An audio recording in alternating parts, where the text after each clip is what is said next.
Ab'ebyokwerinda babukezezza nkokola mu kisaawe Nakivubo. Omulabirizi David Livingstone Kiganda yategese okusaba okw'egganga lyonna okw'okuyingira omwaka omujja 2017. Ab'ebyokwerinda okuva mu bitongole ebikuumaddembe eby'enjawulo okuli poliisi erwanisa obutujju, abasirikale b'amagye ga UPDF awamu ne poliisi eya bulijjo birabiddwako nga birawuna ekisaawe.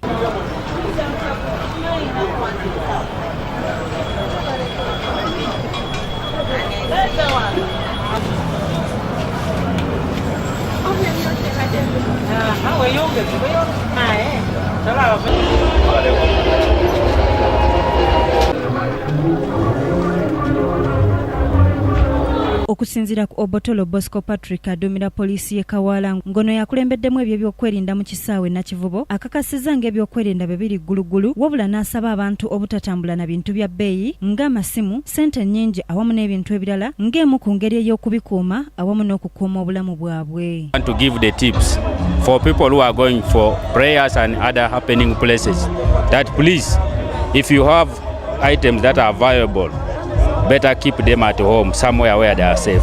If you are moving to happening places, if you have money, keep that money in the banks. Should not move with the money, because the more you move with the valuable items, you are bringing thieves nearer to you.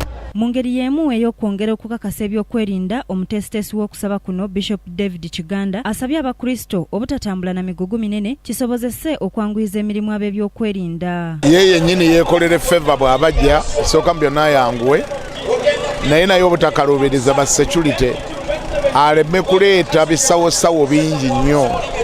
Abantu beewala okuleeta ebigugu, bisawo muli bulangiti, tawulo, masweta bingi nnyo tebyetaagisa, biwa aba security obuzibu obudde bamalako nga babikebera okukakasa nga biri safe. Ate bo abakristo abaze mu kusaba kuno beebazizza omulabirizi olw'okutegekanga okusaba kuno buli mwaka nga nabo ebyokwerinda bye basanze mu kifo kino bibagumizza. Embeera y'ebyokwerinda ngiraba nga kale erugulugulu bulungi, naye katusabe Mukama era ayongereze eddala kutuusa obudde okutya.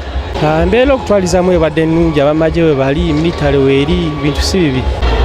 Ebyokwerinda biri ggulugulu wano ku kisaawe e Nakivubo. Omulabirizi David Livingstone Kiganda we yategekedde okusaba abantu mwe bagenda okusaba okuyita mu mwaka omukadde nga bayingira omwaka omujja 2017.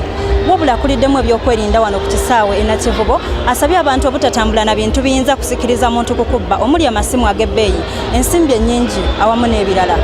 Basirika Sarah, KTV, Amalindirire.